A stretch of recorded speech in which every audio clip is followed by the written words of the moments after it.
Good morning बच्चों। मैं Kiran Kumari KP girls inter college Prayagraj से मैं आप बच्चों को सामाजिक विषय पढ़ाऊंगी।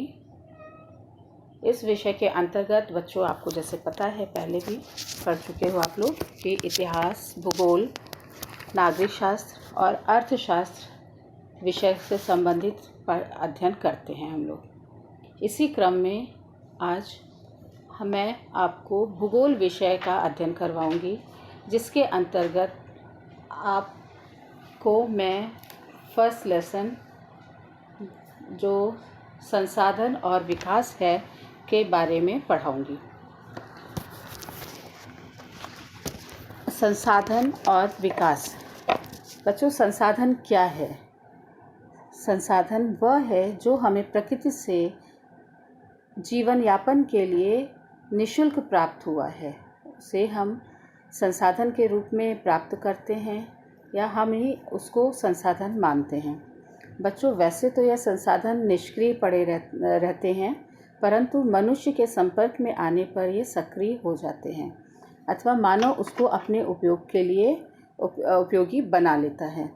हमारे पर्यावरण में उपलब्ध प्रत्येक वस्तु जो हमारी आवश्यकताओं को पूरा करने में प्रयोग की जाती हैं और जिसको बनाने के लिए प्रौद्योगिकी उपलब्ध है, जो आर्थिक रूप से संभाव्य और सांस्कृतिक रूप से मान्य है, एक संसाधन है। मानव प्रौद्योगिकी द्वारा प्रकृति के साथ क्रिया करते हैं और अपने आर्थिक विकास की गति को तेज करने के लिए संस्थाओं का निर्माण करते हैं।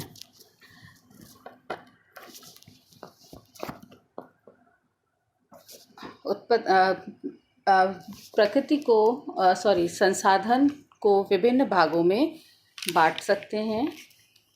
इसको हम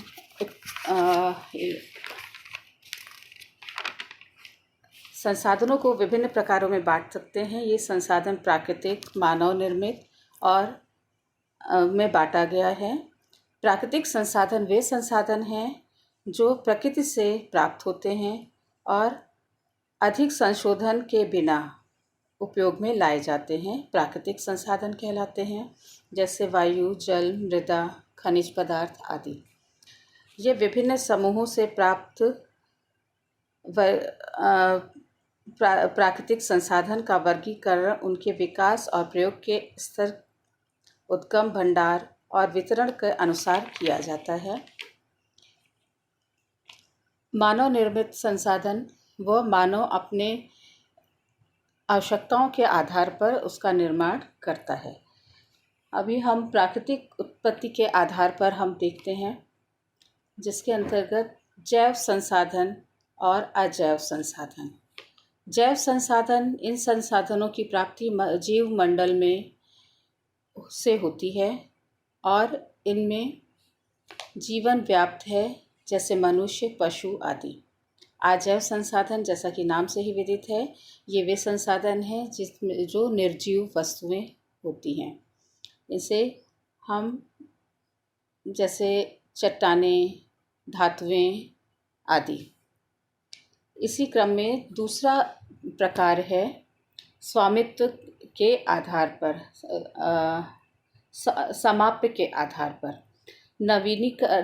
नवीकरण योग्य संसाधन वे संसाधन हैं जिन्हें भौतिक, रासायनिक और यांत्रिक प्रक्रियाओं द्वारा नवीकृत या पुनः उत्पन्न किया जा सकता है। उन्हें नवीकरण योग्य अथवा पुनः पूर्ति योग्य संसाधन कहा जाता है। उदाहरण जैसे सौर ऊर्जा, पवन ऊर्जा, जल, वन्य जीव आदि।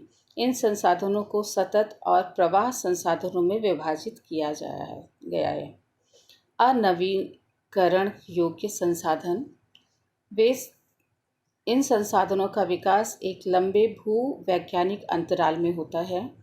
खनिज और जीवाश्म ईंधन इस प्रकार के संसाधनों का उदाहरण है। खनिज और जीवाश्म संसाधन बनने में लाखों वर्ष लग जाते हैं। इनमें से कुछ संसाधन जैसे बस धातुएं पुनः चक्रीय हैं, मतलब हम इनका बार बार उपयोग कर सकते हैं, जबकि कुछ संसाधन जैसे जीवाश्म ईंधन यह अचक्रीय होते हैं, अर्थात इनका प्रयोग केवल हम एक बार कर सकते हैं। एक बार प्रयोग होने के बाद वो चीज़ें नष्ट हो जाती हैं। इसके अतिरिक्त अगला तीसरा है स्वामित्व के आधार पर विभाजन। स्वामित्व मतलब अधिकार। व्यक्तिगत संसाधन है। संसाधन निजी व्यक्तियों के स्वामित्व में भी होते हैं। बहुत से किसानों के पास सरकार द्वारा आवंटित भूमि होती है, जिसके बदले वे सरकार को लगान चुकाते हैं। गांव के कुछ लोग भूमि के स्वामी भी होते हैं और बहुत सारे भूमिहीन भी होते हैं। भूमिहीन का मतलब है जिनके पास भूमि नहीं होती है। शहरों में भूखंड गांव घरों और अन्य जायदाद के मालिक होते हैं। बाग, चारागाह, तालाब और कुओं का जल और संसाधनों के निजी स्वामित्व के कुछ उदाहरण हैं। अपने परिवार के संसाधन की सूची तैयार करिए। इसी क्रम में अगला है सामुदायिक या सार्वजनिक स्वामित्व वाले संसाधन। ये वे संसाधन हैं जो समुदाय के सदस्यों को उपलब्ध होते हैं, अर्थात गांव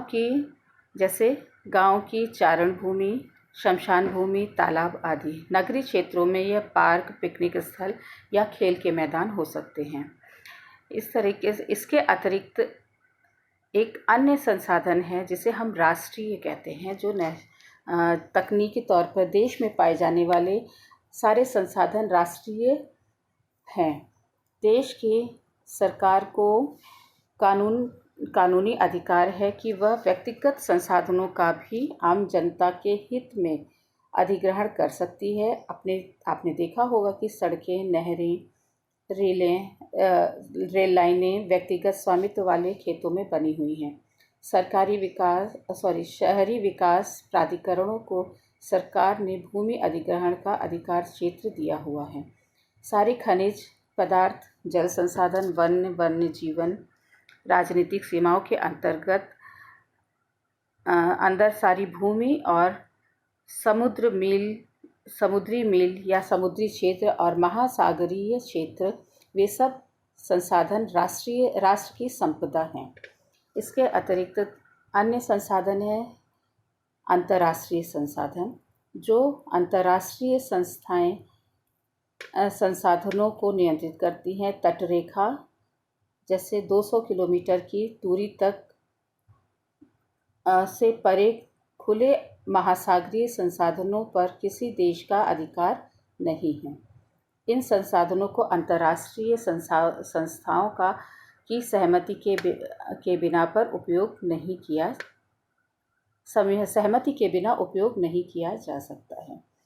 बच्चों, आज इस तरीके से हमने आपको संसाधनों के विभिन्न प्रकारों के बारे में जानकारी प्रदान की।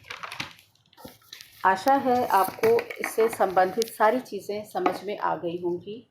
फिर भी अगर आपको कोई दुविधा या ऐसी कोई आशंका हो कि वो आपको समझ में नहीं आ रहा है, तो आप वो मुझसे पूछ सकते हैं। इसके द्वारा और मैं समझती हूँ मेरे द्वारा बताई गई जानकारी आपको ज़रूर समझ में आई होगी। लेकिन फिर भी अगर आपको कोई भी दुविधा या समस्या है तो आप इससे संबंधित मुझसे पूछ सकते हैं प्रश्न। बच्चों, पढ़ाए गए संबंधित प्रश्न से पाठ से कुछ प्रश्न जो मैं आपको व्हाट्सएप के माध्यम से आपको दूंगी, वह प्रश्न के उत्तर आपको तैयार करने होंगे और उपयुक्त माध्यम से मुझे दिखाना होगा। Thank you.